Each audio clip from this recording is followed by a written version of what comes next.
The rise of the machines. As automation spreads through the American economy, experts say its impacts will be uneven.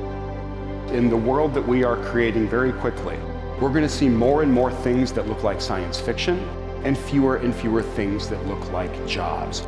How does society, companies, and employees adapt to this acceleration of technology inroad? Governments across the world need a narrative that helps people to feel that they do belong, that they are being heard. That's one way that they can start to rebuild trust. Hi, welcome to another ColdFusion video. The Industrial Revolution has brought about a change of seismic proportions. No time in human history has seen such an acceleration of the economy and people's standards of living. While it created many jobs, it also displaced some. Today, another revolution is taking place, this time in software and hardware. However, this revolution is different compared to anything that has come before it. Technology is catching up to the workforce faster and more widespread than ever before. Where I live, a lot of supermarket checkout staff have already been replaced, and in the United States, truck drivers seem to be next. Even radiologists, accountants, and lawyers are being threatened by AI that can better perform aspects of their jobs. Basically, with newer AI technologies like deep learning, as said by Google co-founder Sergey Brin, there is currently no clear limit to what can be automated. So the question is, if millions of people start to lose their jobs through automation and AI, what impact will this have on the modern economy and society? It may not be a guaranteed result, but the risks make it worth thinking about. One of the most general solutions to this problem is Universal Basic Income, or UBI. So what is UBI, and what are the arguments around it, and what will the future of work look like? You are watching ColdFusion TV.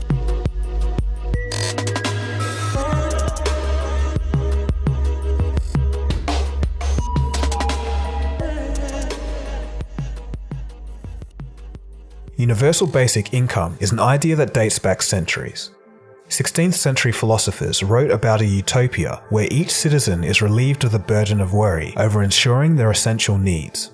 Some of the earliest pilot tests were conducted in the United States during the 1960s and 70s. Milton Friedman, the famous Nobel Prize-winning economist, is known for his ideas on free market economics, and he was one of the main supporters of a so-called negative income tax. But in recent times, UBI has been gathering momentum. As technology began to replace people from their jobs, the idea of guaranteeing every person with a minimum living wage income is becoming popular. Andrew Yang, a 2020 presidential candidate, is even basing most of his campaign around the idea of UBI. The idea is simple: give every citizen a monthly payout to cover their basic living needs in a modern world. But the implementation and the question of why we need UBI, as you'll see, is more complex.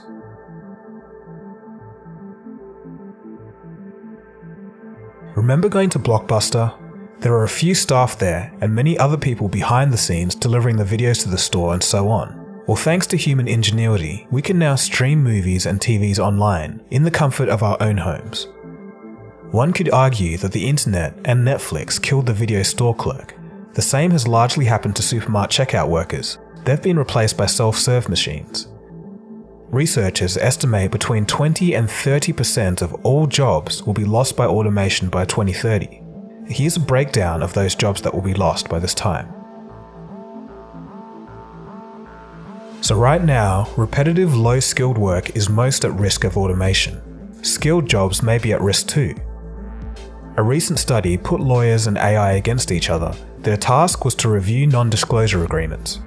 It took the lawyers an average of 92 minutes to complete the task, and they achieved 85% accuracy. The AI? Well, it just took 26 seconds, and it achieved 94% accuracy. Babylon is a company who claims that their AI can pass a medical exam with a higher average grade than a human. They've been providing healthcare services to Rwanda since 2016. A study found that hedge funds using AI made a return of about 8%. This is significantly better than the ones that are managed by humans, which made a return of about 2% in the same time frame.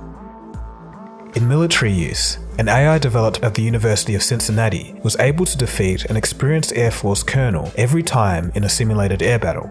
Another AI has also been developed which can, in some instances, outperform radiologists when determining diseases based off X-rays. It can detect shades that the human eye can't. Sure, we're still going to need lawyers and doctors in the future. There are some key things such as complex decision making and empathy that may never be automated away. And also, just because an AI performs well in test settings doesn't mean it's ready for the market just yet. But the point remains, if technology keeps advancing, we may need less humans to do the same amount of work, and it's not just AI that we should be concerned about. Over the last few decades, the top percentiles of many countries have gotten wealthier while the rest of the population stagnate. Wealth inequality in America is especially skewed, with the top 1% of American households owning 40% of the country's wealth.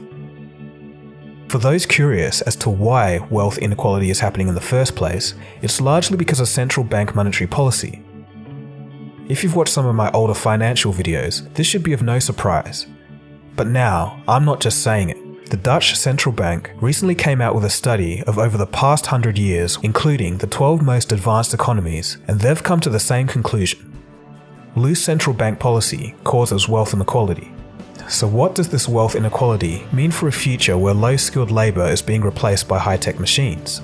Well, if things stay as they are, it would be logical to assume that the wealth gap will keep increasing, and perhaps even at a greater pace than before. Right now, the problem has gotten so bad that in the United States, a new term has been created: the working poor. The working poor are people who earn below the poverty line despite actively working. Factors such as low wages due to a lack of education contribute to this pitfall. A person can be stuck in a feedback loop with little prospect of escaping. Perhaps they can't afford to go back to school because they need to work to survive, or their lack of finances keeps them from securing a better paid job. Approximately 11% of US families are classed as working poor. Now ask yourself, what happens to these people when the basic entry-level jobs become obsolete in the face of technology? Today, the quantity of jobs lost and the time frame in which jobs could be lost is far greater and shorter than ever before. We're essentially raising the bar of what is considered an entry-level unskilled job by making technology which is capable of that task. We're pitting humans against machines, and there seems to be a clear favourite.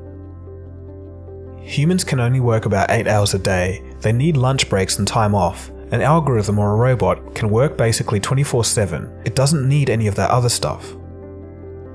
If you're a CEO and just thinking about profits, it's not a hard decision to make. And this is where some people argue that the money for UBI should come from. Sometimes it's referred to as a robot tax. Basically, the money saved should go into other areas to help support society. Bill Gates argues that a robot tax would be logical to ensure a company is paying its fair share. Companies with lower automation wouldn't be taxed that much, but a company that heavily uses automation would be taxed a bit higher. It's unlikely to stifle the progression of automation. Simply, the robot tax is a proposed method of ensuring that the increased productivity of automation is captured by society and not just a singular company. So as said, this money could go towards the UBI system. Though all of this is just a very rough idea of UBI, but there's one man that's taking a very detailed look at the issue. If you accept that we're in the greatest economic transformation, we've already gotten rid of 5 million manufacturing jobs, 4 million due to automation, and 30% of malls and stores are closing, and being a retail clerk is the #1 job in the economy. How do you solve that problem? 2020 American presidential candidate Andrew Yang is perhaps one of the only politicians in the world thinking seriously about this problem. In fact, as mentioned, he's based most of his campaign around the issue. Yang proposes $1,000 per month for a starting amount for UBI. Let's use it as an example. People, both rich and poor, would be entitled to receive this payment. You can opt out if you feel that you don't need it. With this $1,000, basically, every single person can be ensured a minimum living standard. So why is this better than the current welfare solution? Well, there's people on both sides of the argument. Firstly, let's look at someone living on welfare. If that person was paid $1,000 per month by the state for being unemployed, it may incentivize them to not seek employment, as their welfare payment would decrease or be taken away completely once they've started earning money from the job. Say they found a job paying $2,000 a month. Depending on the program and the country, they may lose their $1,000 welfare payment entirely, and hence might only be $1,000 better off than they were on welfare. Now let's suppose that this same person was receiving $1,000 under UBI. Well, if they accepted that $2,000 job, this person would now be exactly $2,000 better off than when they were unemployed and on welfare. Of course, there are different and more complex examples of welfare systems that attempt to curb this disincentive, but overall, this is one argument for UBI. It may help incentivize the lowest income groups to work, improving their situation and the economy as a whole. However, the argument then follows that people who are inherently lazy and unmotivated to work will be given an excuse to keep being the way that they are. But it can also be said that this is negligible compared to the increase in productivity that we'll have from automation and AI.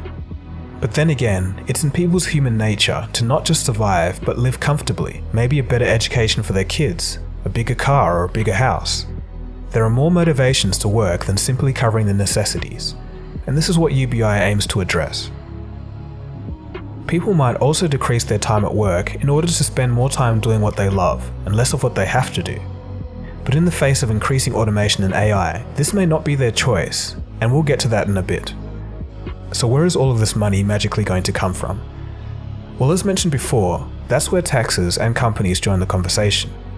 With increases in overall productivity and lower costs due to automation, companies may be more profitable and hence pay more taxes. Taking a look at the current welfare system, Andrew Yang believes that the economics of UBI can work. According to Yang, the US currently spends $1.5 trillion on various welfare programs. An additional $1.8 trillion would have to be necessary to introduce his UBI. Speaking on various podcasts including Joe Rogan's and Sam Harris's, Yang outlines that the size of the US economy is approximately $20 trillion, with about $4 billion of that being the federal budget. He claims, according to several studies, giving the average American an additional $1,000 per month would result in $40 billion in new tax due to increased spending. This is because the money in the hands of the average American would flow right back into the economy as they would spend it on food, car repairs, childcare, and so on. Yang cites studies which project 2 million new jobs and an 8 to 10% growth in the economy due to UBI spending. A further $100 to $200 billion will be saved on incarceration and emergency services, as crime would be expected to marginally decrease. This is all educated speculation on Yang's part, but it's still very interesting to think about. In total, Yang claims that about $1 trillion of the $1.8 trillion required can be claimed back by various net positives that UBI creates for the economy. The remaining $800 billion, Yang attributes to taxing companies that are profiting from the automation of jobs, much like the robot tax. He argues that much of the world already has something called a value-added tax, and if the United States introduced this even at half the rate Europe has, it would be able to claim that last $800 billion. He also goes on to say that Alaska has effectively had a type of UBI for decades. Residents receive $2,000 per year from the state-funded taxes from oil companies. Essentially, UBI is meant to make sure everyone gets a slice of the pie, and not just the big oil or tech companies. As Yang puts it, technology is the oil of the 21st century. We do need to be thinking about this fast for the sake of 3.5 million truck drivers in the United States. With the rise of driverless cars, companies are beginning to realize the potential of driverless trucks. For the people affected, it's not a matter of if, but when. During the history of humanity, from time to time, we experience these massive shifts. However, they have happened over decades or longer, allowing people to get retrained into new jobs to be created from this technology. The current changes, though, are much faster. And aside from finding new jobs for masses of people, it's said that historically, government-funded retraining programs of displaced workers have had success rates from 0% to 15%. So not only do we need to create jobs as quickly as the technology is displacing it, we would have to find a way to become amazing at retraining. And that's not been the case historically. While jobs may be created from all of this disruption, the question is, how many jobs? And will these jobs be accessible to unskilled workers who are displaced? Or will these newly created jobs require skilled workers such as programmers and data analysts? early results from a recent pilot program in Finland found that UBI didn't help in getting people who were unemployed into jobs, but it did make them happier and less stressed. About 50% of participants reported being healthier and having a better overall well-being, while the rest remained the same. Y Combinator, the startup accelerator which funded Airbnb, will be launching a UBI study in the United States in 2019 after 3 years of regulatory obstacles. Other experiments are ongoing or are set to kick off soon in Germany, the Netherlands, Italy, and Uganda. Many other governments are seemingly interested in exploring the idea. But we may not know the success or failure of UBI for a few more years after more research is conducted on the backs of these trial programs. Despite trials of UBI being conducted as early as the 1960s, there's still a lot we don't know when it comes to the practical implementations of the idea. One of the main arguments against UBI is that it would subsidize people to be lazy, giving them an excuse not to work. This may be true to some extent. Former Vice journalist Tim Poole argues that UBI will simply allow people to do nothing, while at the same time demanding higher wages from jobs, hence increasing the cost of goods and services. Tim, however, does agree that in the face of increasing automation, something like this would be necessary. Probably one of the least discussed but potentially devastating consequences of UBI is that some economists think that such a measure could collapse the entire global economy.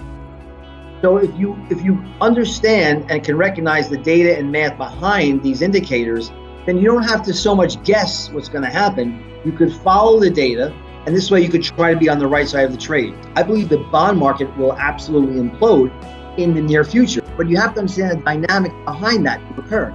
So for the bond market for bond prices to implode, meaning crash and yields to skyrocket, you're going to need the money multiplier on M2 to skyrocket.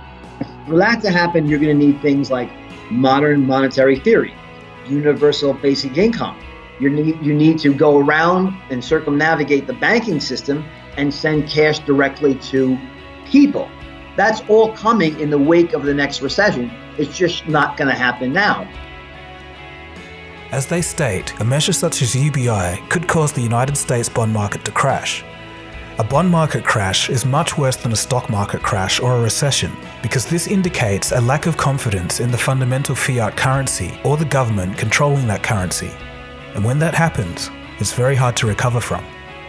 And since the US dollar is the world's global reserve currency, this could have a follow-on effect much worse than the 2008 financial crisis. But if I'm being honest, nobody really knows if this will happen, and no one really knows 100% what will happen in terms of the economic consequences. Another argument is that inflation will be caused by the people demanding higher pay and businesses hiking up the prices as more people have money to spend. However, a free market would mean that business competition would make sure that the prices are as low as possible, and while prices may increase due to wage increases, it may be negligible compared to the overall benefit of the economy. Jordan Peterson, clinical psychologist and now famed internet personality, also argues against UBI, but does agree that it's trying to address a problem we will have in the future, in a world and an economy where robots outperform humans. However, Peterson argues that money alone wouldn't be enough to make people live a happy life. He notes that people need a differentiated and delineated purpose, and simply giving people money without that purpose is a wrong solution. And this may be the biggest issue that UBI cannot solve. So in conclusion, and to be clear, when free market innovation goes so far that nobody has any work, we have to start thinking about things a little differently. It may be essential to curb civil unrest and poverty. If companies begin to use robots as labour, wealth inequality may widen as the poor and unskilled will no longer be able to find work while still needing food and the necessities that those companies produce. Without some kind of tax or wealth distribution system, it might just be that the owners of these companies may be the only ones who reap the rewards. The main idea of UBI is ensuring that people don't get left behind. The market is still free. It's just an idea and a solution to the process that we're in when we start to approach peak capitalism. It will be a time where we're so efficient at creating goods and services that we just no longer need large portions of people for these jobs. Under UBI, People would have more free time to enjoy activities such as spending time with family and friends. But human nature has an inherent desire to be productive and to contribute something meaningful to the world. Sure, a lot of people do complain about their work, and they dream of winning the lottery and never having to work again. Perhaps these people may be happy for the first few months of not working, but a few years down the road, they may get the feeling of a life without purpose.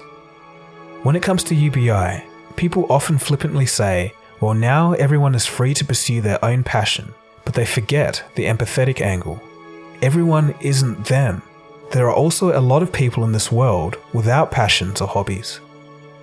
It can be said that curiosity is the start of passion. Follow the trail of what you're curious about, and then develop that into a passion.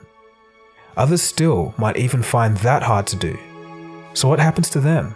If technology does replace their jobs, and they're unable to retrain, then what meaning will they find in life? That's personal to them, and only they can solve that problem.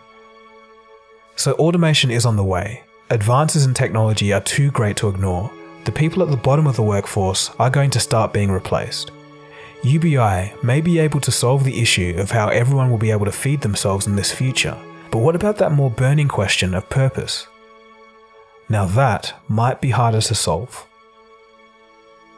So that wraps up our look at universal basic income. I think this video was pretty important for people to fully understand what's going on in our world today. If you did enjoy it, it would mean a lot if you could share it so more people can learn. If you want to see more videos like this, or anything in the range of business, science, technology, and history, I cover a range of topics on this channel, and there's some really good stuff coming up, so feel free to subscribe. There's also a new podcast version of these videos coming up, and I'll leave a link for that below. Anyway, this has been Dagogo, and you've been watching ColdFusion, and I'll see you again soon for the next video. Cheers guys, have a good one. ColdFusion. It's new thinking.